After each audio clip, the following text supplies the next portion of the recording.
Good evening, everybody. You are welcome to another session of the AFRH webinar. And we are going to have a very interesting topic today, as usual. And now I think I'm seeing a few people joining. Hopefully others will join us. So we are going to have a very robust discussion with somebody that is experienced in this field. And not just myself that will be doing this. I'm going to be the moderator today. My name is Dr. Omudiwe Elijah, and I am the medical director of Pink Petals Fertility Clinic, Enugu, and also a consultant obstetrician and gynecologist with the Advanced Fertility Unit of the University of Nigerian Teaching Hospital, Enugu here. And with me today, I will be moderating is Dr. Dare Adekbetu, who is the medical director of Noble Hope Medical and Fertility Center in Port Harcourt, and also Mrs. Oja, who is an embryologist. We are going to be moderating together. So I welcome everybody to this session. Today, just like I said, it's going to be an interesting and robust discussion. Feel free to ask your questions and when the time reaches. So I'm also going to give my co-moderators some few seconds or minutes to also speak. Dr. Adekbetu. Thank you, sir. I welcome everybody to this webinar. The lecturer is here with us. We are not going to entertain questions in between the lecture. So if you have any question, there is a Q&A box where you can drop your questions. We will entertain that after the lecture. Thank you all. Okay, on behalf of AFRH, I would like to welcome everyone to our exciting AFRH bi-weekly webinar series. My name is Inikpe Uja Samuel. I'm a research embryologist. As we all know, this series gives us the opportunity to discuss the latest advancements, challenges, and innovation in assisted reproductive science and healthcare. So in the course of today's presentation, we are delighted to share that the AFRH mobile app is now a permanent part of our digital ecosystem. So we encourage everyone to drop by and ensure the traffic there is rolling per time. We are, of course, out to ensure that the app provides an enhanced way to engage with AFRH. And we invite everyone to follow AFRH on all our social media platforms, the official social media platform, as displayed on the screen, and stay informed and connected over time. Now, this session is being recorded and will be available for playback after the event on our AFRH website. Over to you, Dr. Andowi. Thank you very much, Mrs. Sinibi. Sorry, I was thinking that is the presenter that I've taken over. Thank you very much, my co-moderator. So we are going to go straight to the topic for today. Before then, we should know that we are talking about the eye of every gynecologist. We can't talk of infertility without minimal access surgery, which include hysteroscopy and the laparoscopies. So I'm introducing the speaker for today. Dr. Haleema Folashade is a senior lecturer and honorary consultant of obstetrician and gynecology with Lagos State University College of Medicine, Lagos State, and which is in Ikeja, Lagos. She also works as a clinician, a researcher, and a trainer of resident doctors and medical students in the same institution. As part of her corporate social responsibility, she served as a fertility specialist at the Institute of Fertility Medicine, LASUT, which is what there's a public-private partnership initiative between Bridge Clinic and LASUT between 2019 and 2020. She was also a visiting consultant at Vedic Life Care, Lekki, Lagos, from 2016 to 2023. Dr. Haleema has had several specialist training in operative hysteroscopy, minimal access surgery, and assisted reproductive technology, ART, among others. She's a certified mediator on alternative dispute resolution and trained at the Lagos State Multi-Doc Courthouse, Boshere, Lagos. Dr. Haleema is the Chief Executive Officer / Medical Director at the Triple Health Fertility Hub, a specialist hospital located in Olalere, Lagos. Her clinic is a fertility center that offers treatment on reproductive health needs of its clients in a female-only environment. She holds the position of the Treasurer of the Medical and Dental Consultant Association of Nigeria, LASUT chapter from 2023 to date. She's also the Financial Secretary for this association from 2022 to date. She's happily married to Dr. Ishak Olalere with children. This is the card that fits her, and there is no other person that can do this job better than her. So, Dr. Haleema, the floor is yours for the presentation.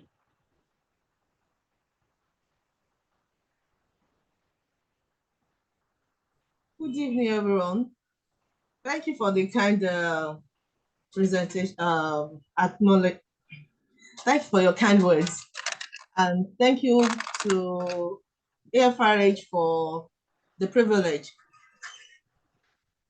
I'll be sharing my slide now.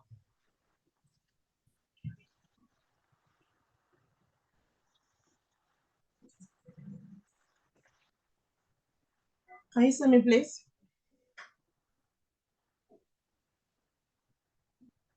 Yes, you can see your slide.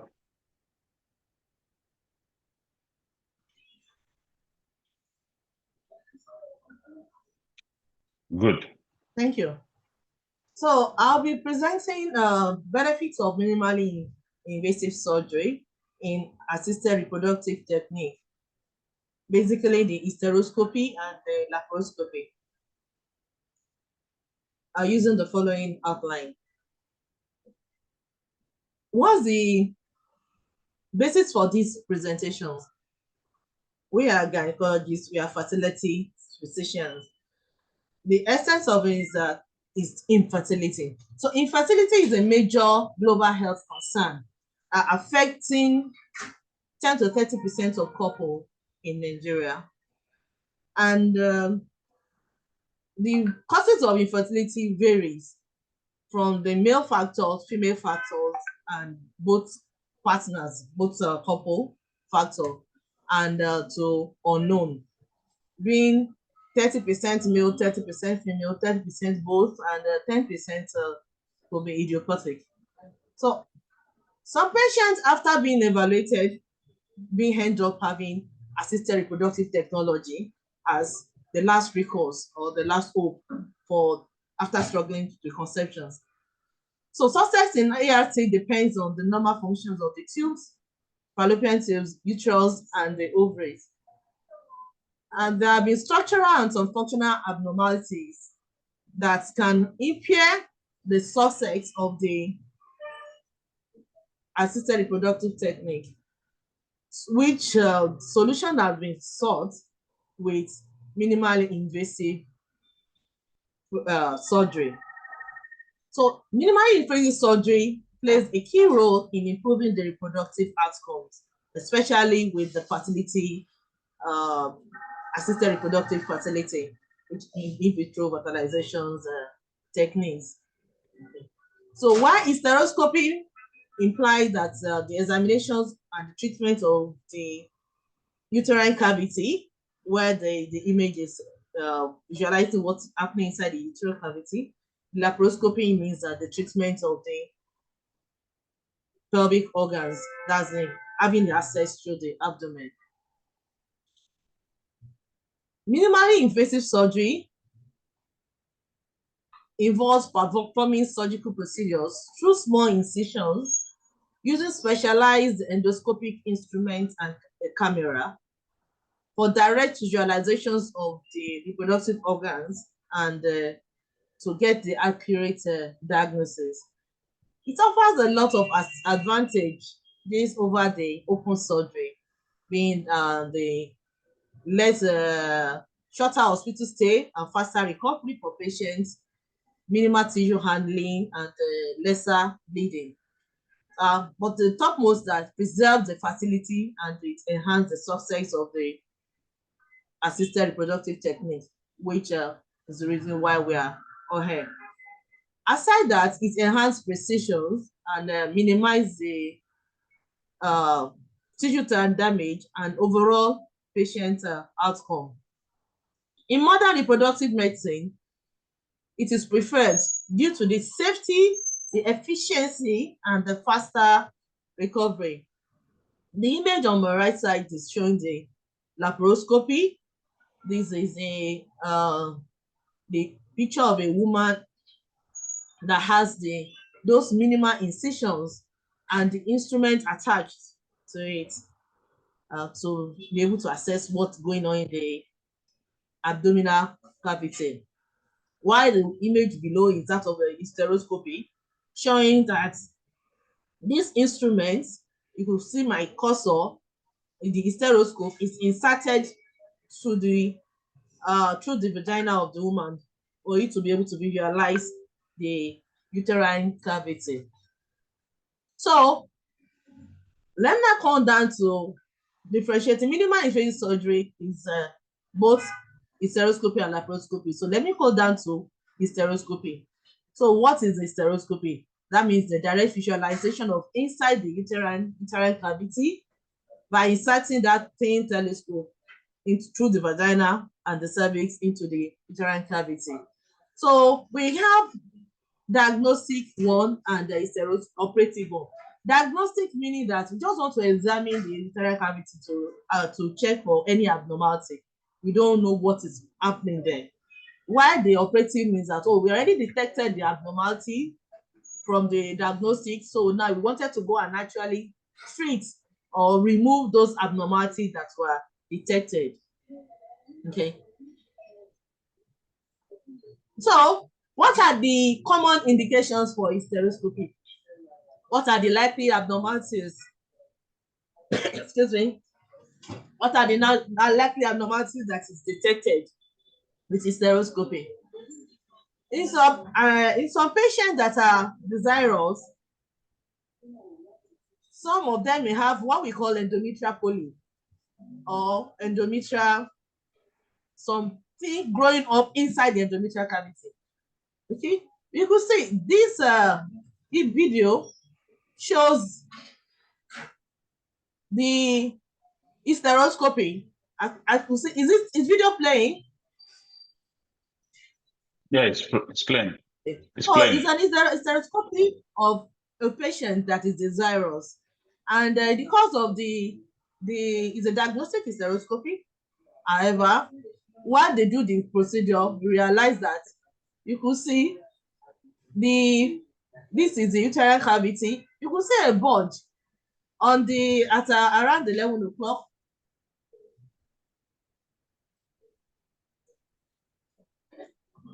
Is it still playing?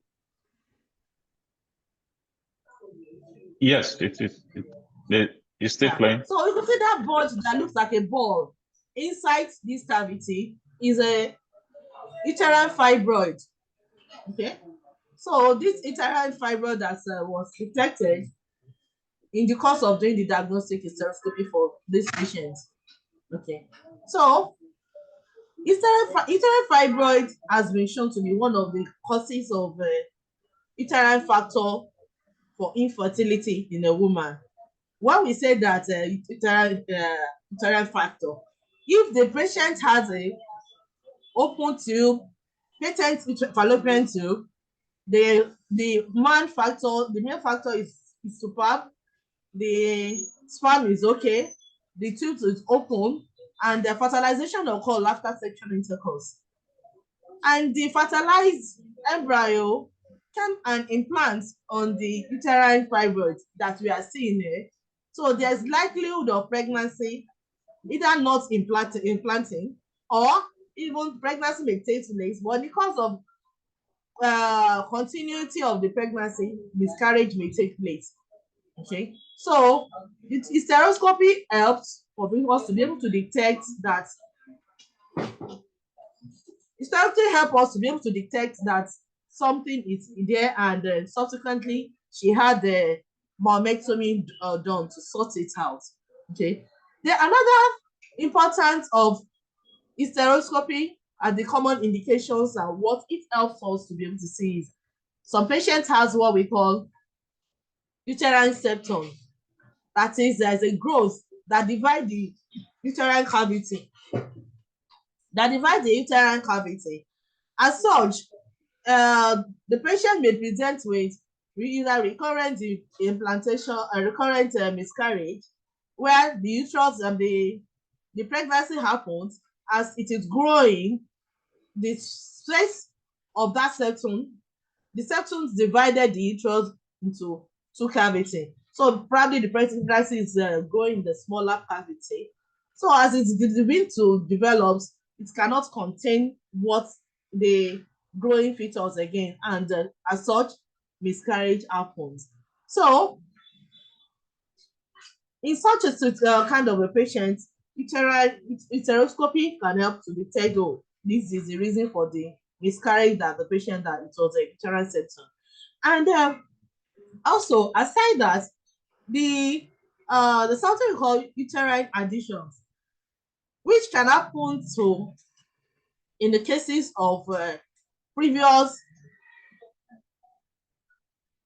uterine surgery in the patient, or in the patient that has had abortion, procure abortion before, maybe unsafe abortion or even some safe abortion, and after that there is infections that happen inside the uterine cavity. So, or in some that have probably the patient that has spontaneous miscarriage, and after that she has retained product of conception. A retained product of conception meaning that after the baby and the pregnancy is lost, the placenta tissue still remain there, and that one became infected. So as after that, the patient may come out with infection of the endometrial cavity, which may now resulted in the uterus healing up together.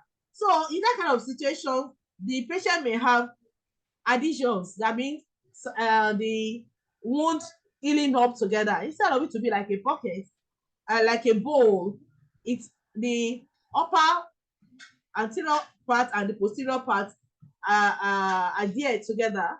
And as such, how do you know the patient has that shaman? If the patient has come down with the history of there's a reduction in the quantity and the duration of our menstrual bleeding. So maybe a woman that has been seeing her period for 5 days before, and after she had the evacuation, or after she had termination of pregnancy, or in some cases after she had mammectomy, some cases after even normal cesarean section, just realize that blood flow, menstrual flow has reduced.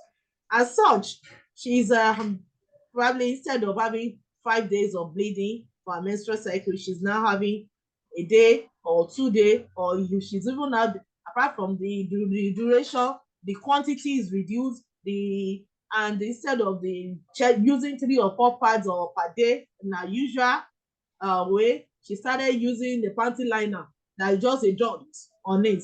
So that means that that's a certain sign that there is an ongoing uterine adhesions or uterine synecdoche here. So as such, in kind of situation also, hysteroscopy can be used to detect the abnormality. I think I have a video that I'm going to show us later on the uterine synecdoche. Then another indications, common indications that you do hysteroscopy for is a patient that's having abnormal uterine bleeding, which may be as a result of either endometrial hyperplasia or hormonal imbalance or thereabout. But in the case of endometrial hyperplasia, this one can be picked with hysteroscopy, and also the recurrent implantation failure or recurrent miscarriage. So this image shows the hysteroscope. I mean the instrument that we use to do the hysteroscopy.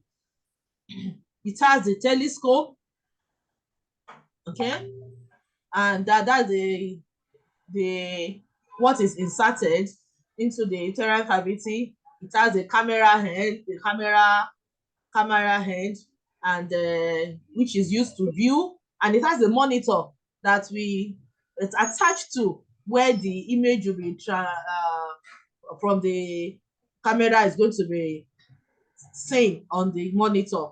Okay. So what do you mean the process of hysteroscopy? The hysteroscopy is usually done in the follicular phase, that means immediately after menstruations, before, and be sure that the patient is not pregnant, so as not to be the one that will cause the woman to have a miscarriage. So ensure that the patient is not pregnant, and some patients may be given, there's office hysteroscopy like that, diagnostic one to be in the office, and some patient may be given a mild analgesia, or some may need to be given the general anesthesia. Depends on whether it's the operative or the diagnostic one to do. So after that, the patient is well prepared, and the telescope is inserted into the uterine cavity, and the distension media that we normally use is the normal saline.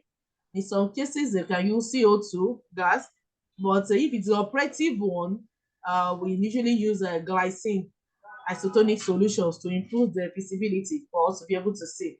So if it's operative that we're doing, after visualizing doing the diagnostic one, we insert the instrument, maybe the scissors or stethoscope, to remove whatever, whether it's depends on the surgery that we wanted to do.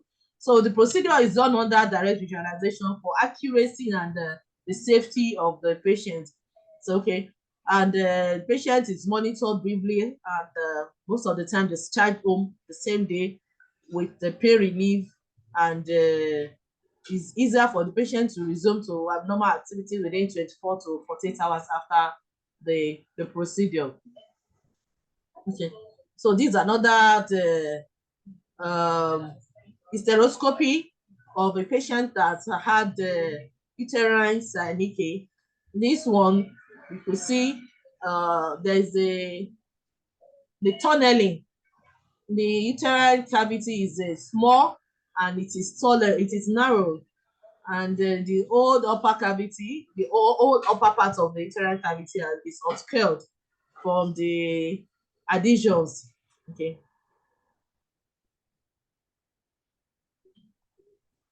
Okay. The aside that it also have a uterine endometrial polyp. Okay. You can see the grasper is trying to use the grasper to assess the polyp. So in this image and this video.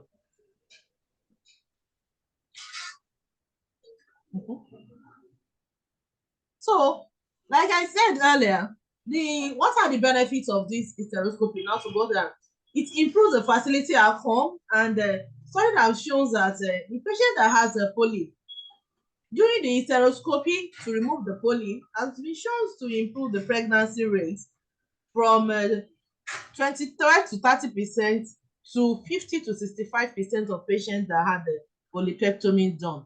And as for the resectum, patient that have uterine septum, hysteroscopic has been shown to improve the live birth rate from less than 10% to 70 to 80% in the patient. And aside that, the hysteroscopy has also been shown to optimize the uterine cavity and make it more spacious for embryo transfer, and this one has enhanced the IVF success by increasing the implantation and reducing the miscarriage rate in the patient. Okay. Also, we said that hysteroscopy has a minimal recovery and low complication rate. It's also not without the complications in the hands of the amateur or even the experts who can actually have complication. Complication can happen in surgery, but just need to minimize it. One of these complications is the uterine perforations, which can happen to anybody. So apart from all these other benefits, hysteroscopy has also been shown in some patients that has hydrosalpinx.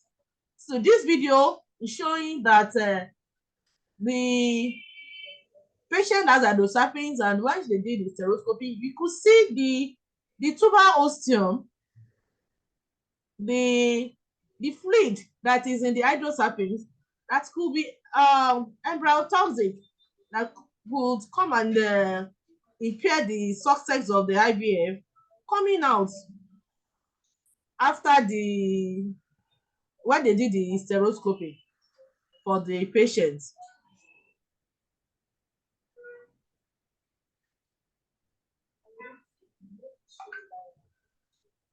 So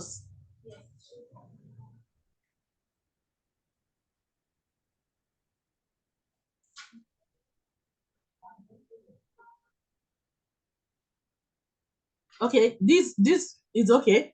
You could see this the tunnel initially. Okay, you could see how this narrow this the endometrial cavity looks. Okay, so there is additions. This is another video of additions. There is a addition on the left side of the endometrial cavity, and you can see the additionalisis being done. Okay, okay. So this image is this video is the courtesy of a coastal specialist clinic. Our own Dr. Agolo. So we got this image of this video of the additionalisis from him. You could see, we will see what could become this tunnel uterus after the additionalisis. That's the scissors dissecting into this is operative hysteroscopy, dissecting into the uterus, the left side of the uterus. Okay.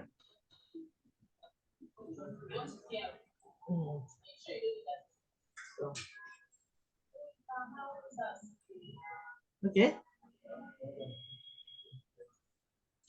So that's it's now dissecting up to the fundus. You could see now how capacious it looks. So these are the right and left. Can we see? Okay. So these are the right and left osteums now become ostium before ostia become more apparent. Okay.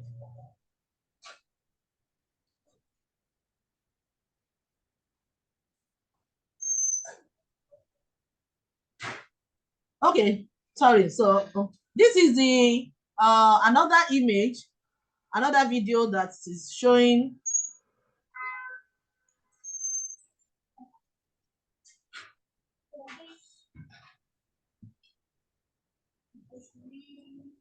this is another video of another woman that has also uterine synechia, uterine additions. You could see the additions from the anterior and the posterior aspect of the uterus, dividing the uterus into two cavity.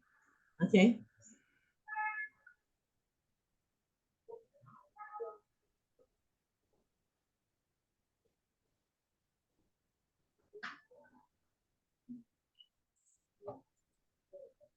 Okay. So as soon as that addition is it's cut, addition band is cut, you can see how capacious the endometrial cavity is. So the patient is also a case of recurrent implantation failure that had incidental finding of uterine additions, and immediately after this, she had a successful IVF pregnancy.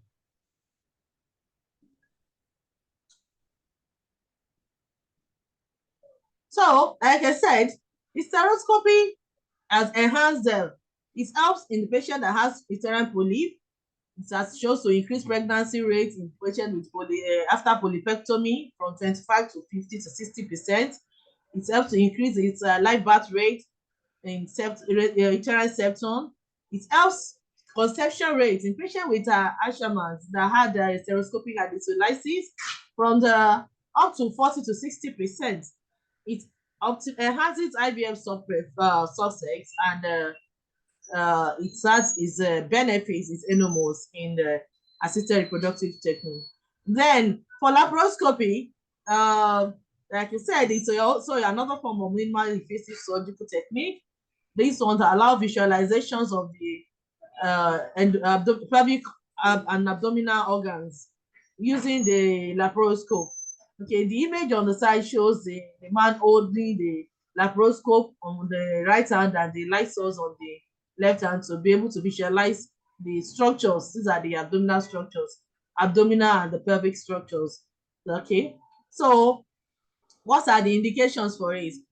It helps us to diagnose and treat any conditions that affect the uterus, the ovaries, and the fallopian tubes, especially in patients with infertility, to be able to assess to know what exactly the cause of infertility. And in some cases, we could have the patient that has uterine endometrioma, endometriosis. Okay, so it can be picked in the in laparoscopy. Also, in patients, they can use it to assess the tuber patency. Now we have the laparoscopy and dye test. When you push the dye through the vagina, we'll use that laparoscopy to check the fallopian tubes, whether the tubes are patent. The dye is going to be shown in the pelvic and the abdominal pelvic cavity. Then also in some corrective procedures, the laparoscopy is used. In patient that has a myoma, uterine fibroid, also the laparoscopy can be used. If you see in this image, this is a diagnostic laparoscopy that is done. We could see the uterine cavity. This is the uterus, and that uterus is showing the fibroid on top of the uterus. Okay, so that's one of the purpose of the laparoscopy. So laparoscopy can be diagnostic and operative. Like I said, for the typical diagnostic laparoscopy, usually use 2 to 3 incisions in the umbilicus, the abdomen of the patient, to insert the laparoscope, that means the camera and the light source, and also the other incisions in the lower abdomen to insert the the instruments in the grasper, scissors, or forceps, depends on the kind of procedure that they wanted to do. If it is a lap and dye, that the grasper will be used to examine, to hold the fallopian tube, so that when they push the assistant push the dye through the vagina, be able to see whether there will be spillage, so as to know whether that tube is patent. And also it could be used to know whether there is any tubo ovarian mass abscess, any tubo ovarian mass, or if there's any endometriosis, or all the laparoscopy can also be used to check the endometriotic nodules. Okay, for the operative, it may have more incision or more ports to allow for advanced manipulations and treatment. Okay, so just like a hysteroscopy, laparoscopy is also done under anesthesia. Why some people will do the regional anesthesia, some will prefer to have the general anesthesia done for the patient. Why some will do saddle, get just a saddle block if it's only just diagnostic one that they wanted to do. Okay, so like you mentioned all this. Okay, so postoperatively, patient recover also within few hours and are allowed to go home. So it's a day case, and full recovery usually occur within 3 to 7 days. Okay, So these are the images more of the different pathology in the laparoscopy that is detected in laparoscopy. Okay. So, like I said, the benefits of laparoscopy includes correct pelvic abnormalities that may hinder fertilizations and implantations. Okay, like what are the ones that can hinder implantations? Like if the patient that has hydrosalpinx, the fluid that is in the hydrosalpinx is embryottoxic and it may flow back into the endometrial cavity and harm or cause a impaired implantations or kill the embryo that is transferred there. So also laparoscopy can be used to improve the tuber patency in some cases that probably the patient has a tuber blockage that may be as a result of just adhesions. So because of the laparoscopy, there may be free the adhesions where the fallopian tube that is adhered to the either the body of the uterus or to the other structures may be free. Then also, laparoscopy is also useful in incisions of endometriosis. Endometriosis nodules can be burnt during the laparoscopy, and in the advanced cases, so laparoscopy can also be used to treat the endometriosis. That those ones that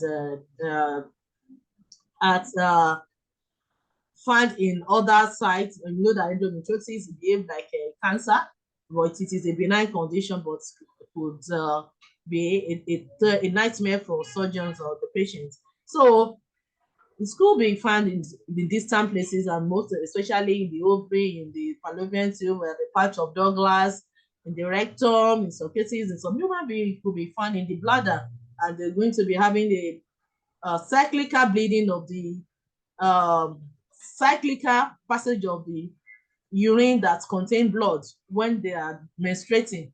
In some patients, could be found in the brain that they're going to be having seizure while they are menstruating. They have a cyclical seizures. So most of the time, what they use the laparoscopy for is all the sites, either excision or burning of the endometriotic nodules that are within the abdominal cavity, abdominal and the pelvic cavity. Okay. Okay, so these are another laparoscopy. This one is just did a lap and die for the patient. You could see this is the patch of Douglas there, and you could see the fluid located at the fluid there. Okay. Okay. So this is the blood. This is the uterus. This is the bowel. So this is how the video of the laparoscopy procedure. This is how it looks. So you see, they're trying to mobilize the uterus to be able to see what's between the patch of Douglas. You could see. So we could see this patch of Douglas.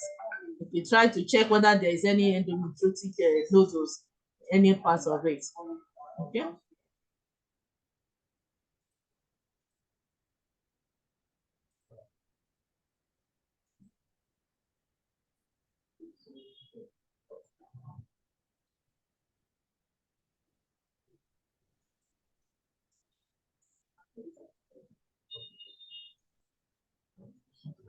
Okay, so as you said, the minimally invasive surgery entailing both the laparoscopy and hysteroscopy as our focus for treatment of the assisted reproductive technique, missions to optimize reproductive anatomy, restores the normal pelvic anatomy, and enhance tuber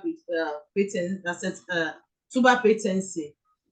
It's a superior diagnostic and therapeutic capability, enhance that it offers a direct because it offers a direct visualizations. So it helps us to detect the subtle pathologies in the pelvic cavity and in the uterine cavity. Okay, so it's a single step diagnosis and treatment in some cases, and aside that it enhances surgical corrections and significantly improves IVF success rate, as we earlier mentioned.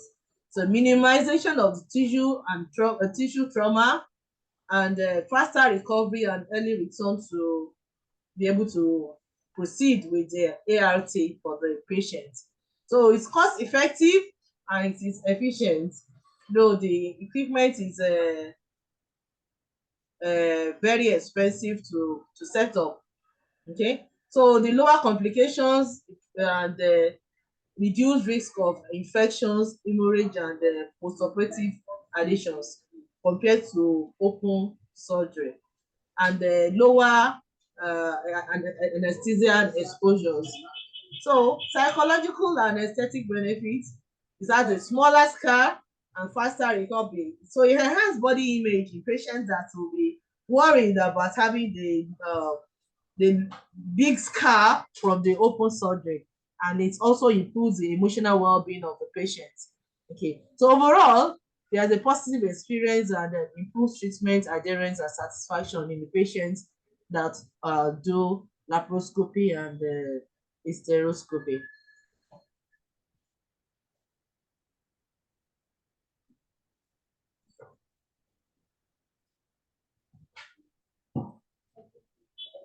So thank you. That will be the end of the presentation. Okay, thank you very much, Dr. Haleema, for that wonderful presentation. You did justice to it, and I believe that a lot of people may have one or two questions to ask, because like I said at the beginning, this is the eye of the gynecologist, and we have shown us we have up to more than 9 benefits that we can get from this procedure. When we started, with about 6 people, but now we're up to 23 of us. So that's a good improvement from when we started. So thank you again, Dr. Haleema, for the wonderful job done. So now we are going to go over to the Q question and answer period. So we will invite my co-moderator, Dr. Adekbetu, to do justice to that. Yes. Thank you, sir. For now, we don't have any question yet. So please, if you have any question from this presentation, kindly drop it in the chat box. The Q&A appears not to be active. So let's drop our question in the chat box. Thank you. Okay, before that, we're waiting for people to drop their questions. Dr. Haleema, you have said so much about the importance and also the benefits of minimal access procedures in ART, what we are going to gain, starting from the people that had adhesions, that there will be improvement between 25% to up to 60%. Now, my question is, from your presentation and your experience, are you advocating for hysterescopy for everybody that want to do an IVF? Is this something that you think that is something that we should be pushing forward, so that everybody that want to do an IVF would benefit from hysterescopy?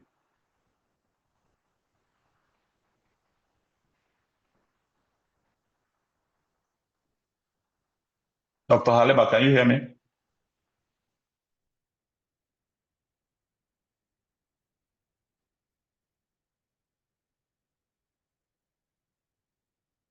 Dr. Haleema, can you hear me?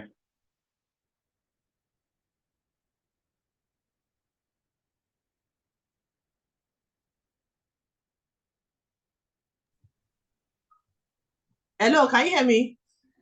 Yeah, I can hear you now. Did you get my question? Thank you. So please, your Yes, question again, please. Okay.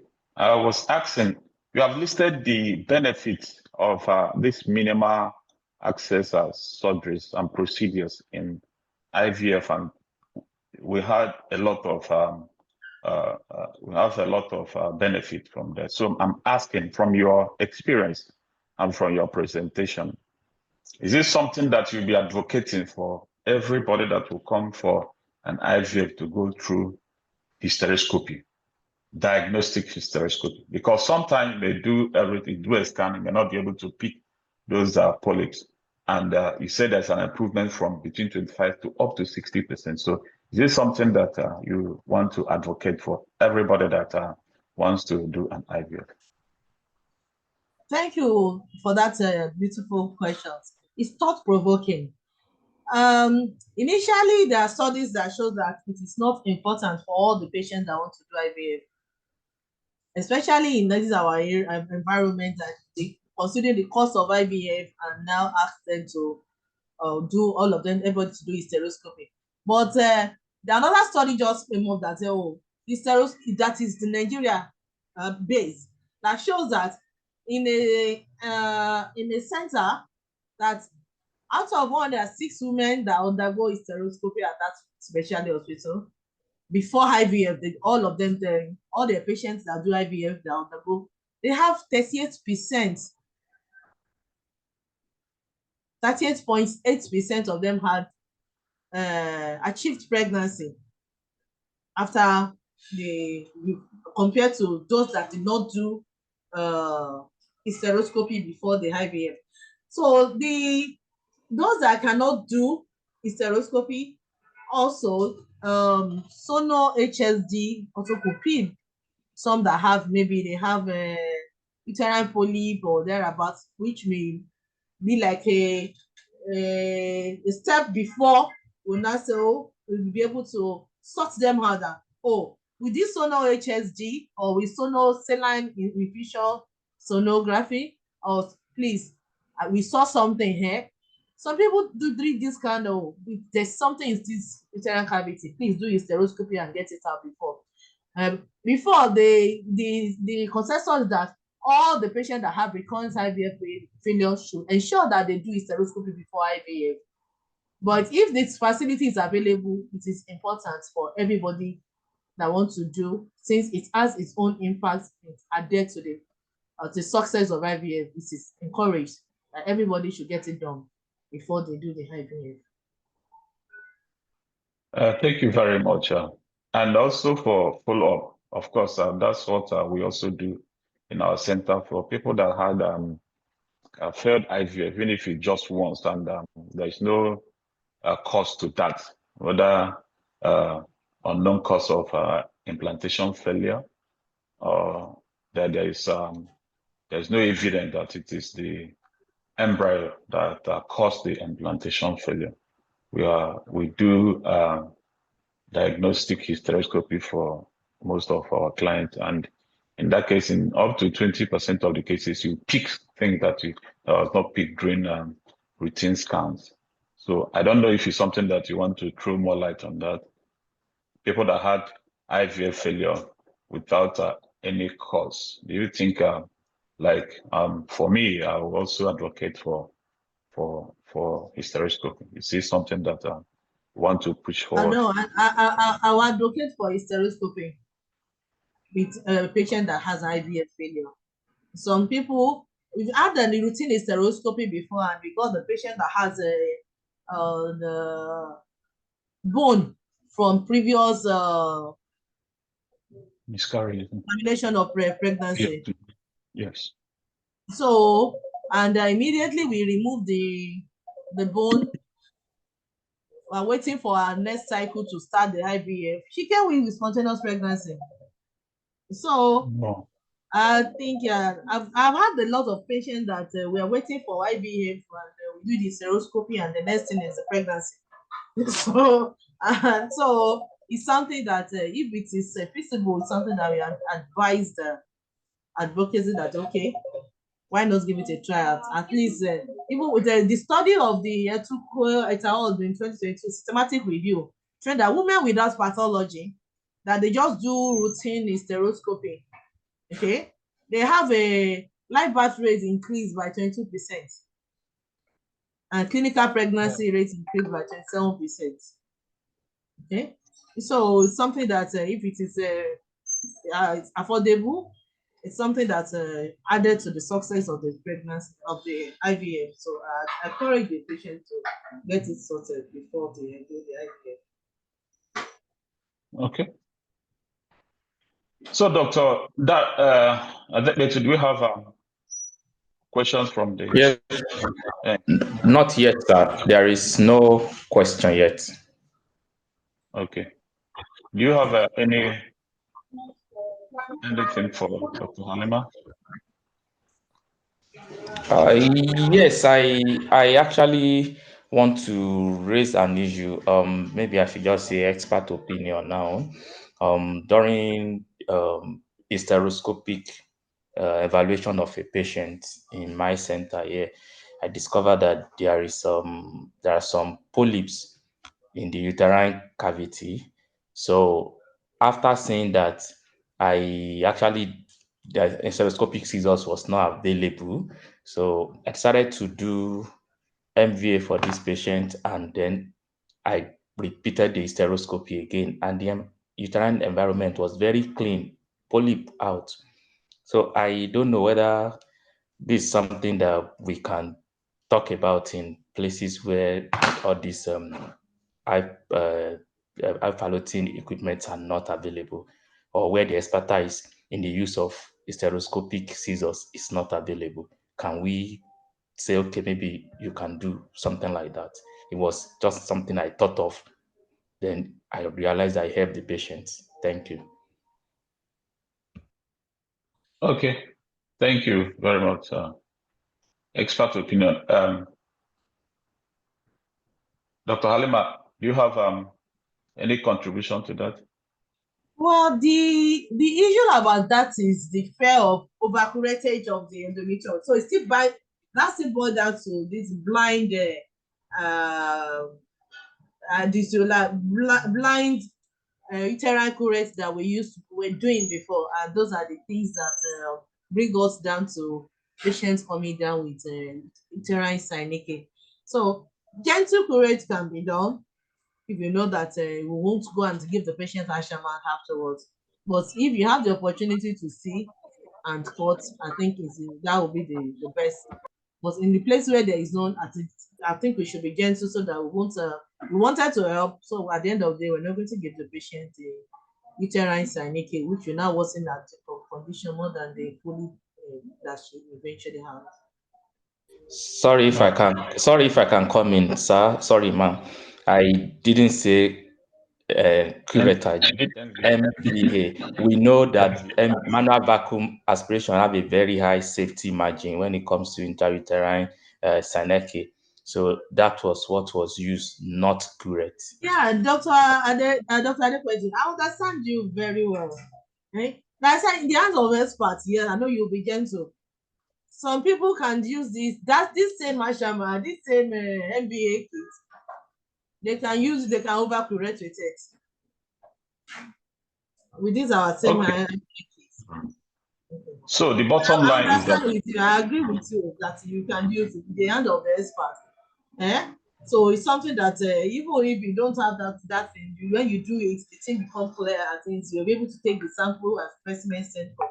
But if it gets to the hands of my other people, they could do the overcurate with it and the hands of it. So I'm not against what you said. Do you understand? But what I'm saying that we just need to be careful so that we want to help the patient at the end of the day. We're not going to cause more harm than the good. Okay. Thank you very much. So my own take on that is that, of course, like you said, the safety margin is very, very good, and we can't be talking of anybody that is not an expert handling an MVA kit. So in the absence of hysteroscopy, if one doesn't have anything to do, I think it's something that can be done. That's what he's trying to bring out. Okay, so we'll start winding down if we can't get any question. So, Dr. Adequate, still no question? Okay, I think Dr. Akim Yes, sir. Yes, sir. his hand, so I No think he has a question. question. So I think Dr. Akim Makiswan, so you can go ahead and speak, sir.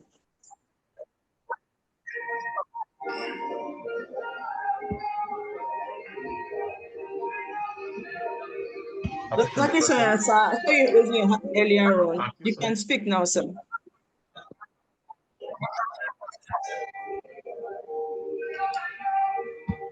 You say that Dr. Kishore.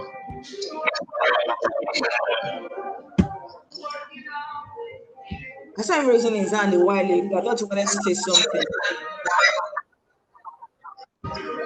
Okay. So that is Mr. Can you hear me, please? Good evening, Yes, we can hear you everyone. now. Kishore, we can hear you now. It's been a highly stimulating lecture, well researched, and quite deep. I just will have a little comment about MVA in the patients that maybe one is unable to carry out hysteroscopy. I think the current evidence is actually not in favor of doing anything blindly anymore. You know, maybe just like Dr. Haleema had said, even with your cannula, you can actually still do a lot of damage to the uterine cavity. So the current evidence is actually in line with actually looking at it, seeing what you're doing. So with the evidence is more in line with discouraging people doing anything blindly, particularly for these women that come with a fertility challenge. I think we should be encouraging ourselves and other practitioners, you know, to try to do hysteroscopy once there's a clear indication than to try to do anything, you know, blindly. If we don't have the facility for that, I'm sure talking to a couple of friends around us, we should be able to do a referral to centers where patients could be actually objectively and evidentially helped. And that's just a little I want to say. Thank you. Okay, big thank you to everyone for being part of today's webinar to the very end. And a big thank you to Dr. Haleema Olalere for shedding light on the benefits of hysteroscopy and laparoscopy in ART. As we all know, the webinar series is a bi-weekly program, and we expect everyone to keep their calendars open. Though for this year, the last webinar will be on the 10th of December, 2025. Yeah, but okay, after this very one, the next one is on the 26th. So do well by joining us on the 26th of November for the next webinar. And of course, we encourage everyone to stay connected by following AFRH on all our social media platforms as displayed on the screen right now. We appreciate everyone once again on behalf of every my moderators. I want to say a big thank you for joining us, and we encourage everybody to please use our AFRH app. It's a very good ground to, you know, share ideas and then enhance our knowledge about ART. Till 26th of November. Thank you. Over to you, Dr. Adugwe. Okay. Thank you very much. Sorry, I was thrown off. Thank you very much. I want to appreciate everybody that joined this meeting. It's an eye-opener to us using the eye of the gynecology to see beyond what the images cannot see, using the oscopies, the hysteroscopy and the laparoscopy. We once again thank Dr. Haleema for the job well done. And we also want to thank the AFRH for organizing this webinar, and also every participant that joined and also contributed. We are looking forward to seeing you again for the next webinar in December. Goodbye from here. Thank you.